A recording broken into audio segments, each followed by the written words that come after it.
Sandip Sabharwal is also joining us. Sandip, afternoon. Sandip, I'd like your opinion because you do track banks as a space very closely.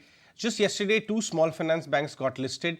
I wouldn't go towards the more agri-focused and more Punjab or one state-focused, one capital. But I'd like your opinion on Jana, if you've seen it. 0.9 times 1 year forward price to book. Would it be interesting? No, Ajay, I don't even look at these stocks. Uh, Too much time gets consumed. I'm sure it is a time-consuming task. Sandeep, have you looked at Indigo then? The recent numbers and the way operating metrics for airlines are coming in. Now the stock is trading lower, 2.5% at day's low. Buzz is that Mr. Gangwal's stake could be also out in the market. One of the promoters is looking at offloading some. If supply comes in, would you be interested in the stock at $3,000? Yeah, I think so. And that's always been the risk in Indigo. That fundamentally they are doing extraordinarily well. In fact, last two quarter results have much beyond most analyst expectation. So today, I guess one could be news that the ex-promoters might sell some stake again. And secondly, there have been some flight cancellations which have been forced by the regulator from Mumbai. So both of those factors could be having an impact. But longer term, I think at this price, or if it's available lower because of whatever technical reasons, it's a good bet in the Indian context. On the subject of Jana Bank, let's hear out what the management told us when we spoke with them earlier today. Our CET ratio was 17.5% as of September.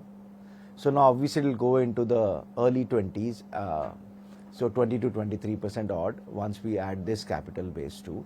Small ticket loans on a regular economic cycle are very good business to do.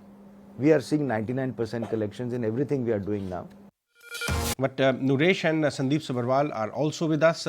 Sandip, the entire PSU bank space, the way it is getting re-rated, especially after SBI results, it went sideways for a brief period of time. Then a new re-rating seemed to have started. Do you think that this could continue for some time now? BOB, Canara Bank, even down the market cap curve, SBI astonishingly is now at $800. Yeah, just so as the asset quality improvements continued, and the PSU investment cycle has reached, I would say, a sort of a frenzied zone where people just want to buy PSUs and the rest of the market's doing nothing. So at this point of time, the valuation differential has reduced significantly. Now, unless people believe that many of the PSU banks should trade at par with large private sector banks, it's very tough for this rally to continue like this, because ultimately, in terms of competitive advantage of sustained low-cost deposits, the large private banks are much better placed than the public sector banks. That's reading the same, because in the morning we were discussing that the move on PSBs has just about begun, right? Yeah, it's begun. It's not into an exhaustive kind of a mode. So we look out for points of exhaustion where the indicators are overbought, whether the RSIs on the weekly, monthly are about 80, about 85, about 90 levels, depending on the time frame and the speed or the acceleration of the rally. It's not been the case with many of the PSU banking stocks. In fact, what the move today in SBI and Bank of Baroda have done is you've seen the other mid-cap names, the likes of Central Bank, Bank of Maharashtra, etc. These stocks are also seeing a recovery or a rally for themselves from their intraday lows, mid-session lows. So that confidence which gets brewed into the entire sector, I think, is the only major reason why I believe that the likes for SPI could probably continue to move up higher. In terms of technical levels, I would believe now 720, 725, which was the earlier minor resistance point where the stock took a pause, I think, last week, and it had a 20 point, 25 point correction. That should now act as a support for SBI. Sandeep, I want to talk to you about two stocks which have got broken down in the last 1 week for particular triggers. One is Aurobindo Pharma. It posted strong set of numbers, almost 1600 plus kind of EBITDA versus 1200 plus last quarter. On a QOQ, there was a big jump. But this injectable facility matter took a big toll on that and corrected from 1100 odd to almost 1000.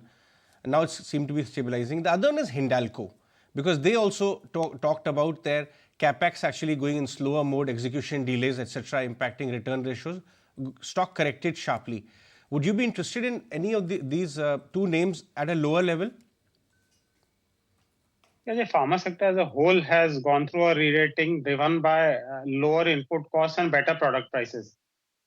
So the pharma sector is I would say, an ideal position today, where the product prices have moved up and the input costs have moved down, and as such, profit margins have expanded across the board. You see, any pharma company, it's happened. Leave aside a very few. So then you need to buy companies where you have management. So we own Sun Pharma, and I'm comfortable holding those stocks rather than Arvindo Pharma, where I think they have some excessive accounting practices, and then this injectable facilities issue so drag on for some more time. Sandeep, have What to was the other stock? discuss Oro and Or in Hindalco? Hindalco. Yeah, Hindalco also has been on a tear X of this sell-off which has happened now, despite the fact that globally the entire aluminum, copper, the metal basket has gone nowhere. So the results have been decent. So I would think that it's fairly priced at these levels. Sandeep, what's the take on HDFC Bank though? There has been some buying which has kicked in after, the stock hit its 52-week low yesterday. Would you concur with a buy here, or would you say avoid? There are many opportunities within banks. So I would think that for people who have a horizon where they say that we don't mind a 10% downside for a potentially 25% upside when the cycle turns, it's a decent level. I am not buying right now. I would like to time it better.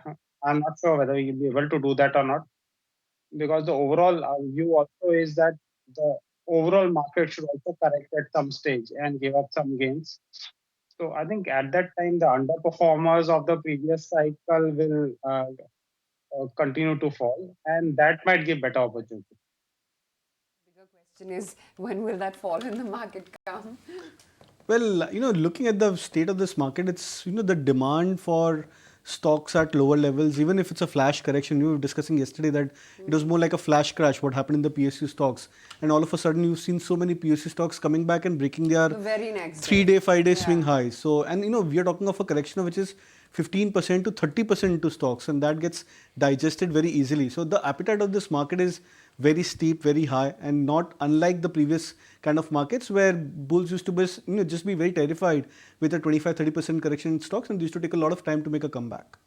What about HDFC Bank though? Do you see it go back below its 52-week low, which it clocked yesterday? Doesn't look like, because I would believe that yesterday the selling was more of penultimate selling for stock prices. The data on the open interest has changed today on the positive side for HDFC Bank.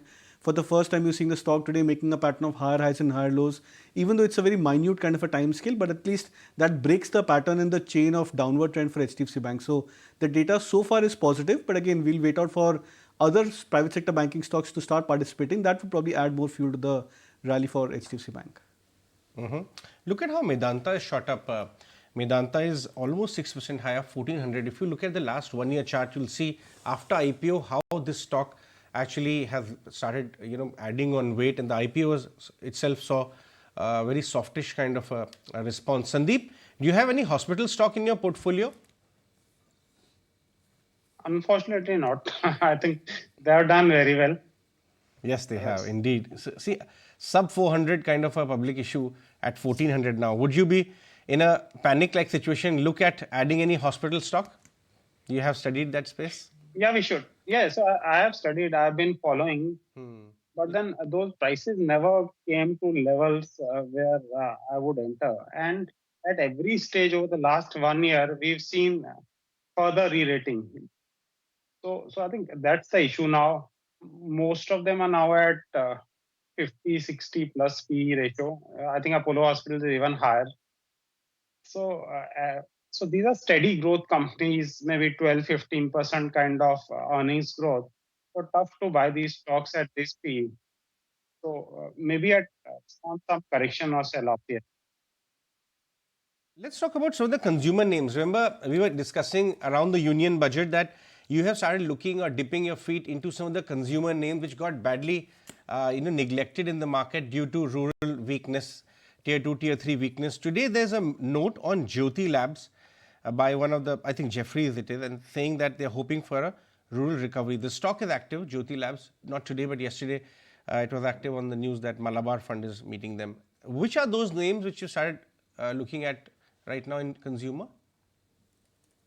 So Jyoti Labs we've been holding since 160 levels. So company has done very well, and we continue to hold. It's been an outlier in the entire FMCG space, along with Godrej Consumer. On the non-durable side, I think things look more interesting. So Voltas is something which I talked of earlier, last 3-4 months, but then it's also reached a 52-week high. Right now, we have recently bought into V-Guard Industries because that's one company which has excellent management. And there we've seen over the last 2 quarters first signs of a turnaround. The management commentary was also positive. And so I think that's where we could potentially make 20-25% over the next one. Quite interesting. V-Guard Industries, today itself, it's holding up 3% or so. Let's see what the last 52-week charts and what the last 1 month price pattern has been on V-Guard. That stock will just come up for you on your screens. Last 52 weeks, an appreciation of nearly 29% is what it's seen. The bulk of the move, of course, has come in the last 6 months or so. But Sandeep, the other two contenders that I wanted to talk about, kind of a peer-to-peer comparison, has been ABFRL on one hand, disappointing numbers. The stock got punished as well. Today too, it's lower by about 2.5%. And then Trent, it continues to hit dizzying heights. I mean, brokerages are coming out and literally apologizing out in public forums that we got it all wrong. Valuation is kind of a metric which does not apply to a name like Trent. Yeah, everyone got it wrong except for the ones who were holding it.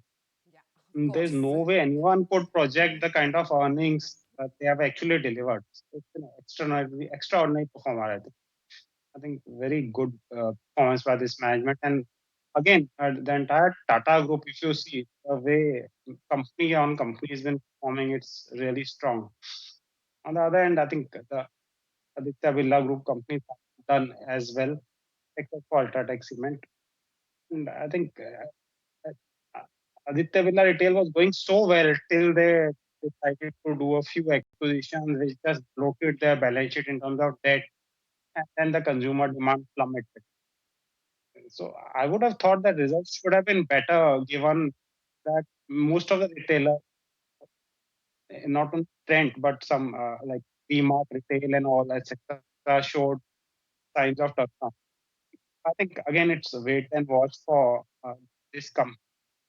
But eventually, I think it will bounce back. It's got strong demand, strong demand. So I think it will be something interesting to look at on lower level. Sandeep, thanks very much for your time this afternoon.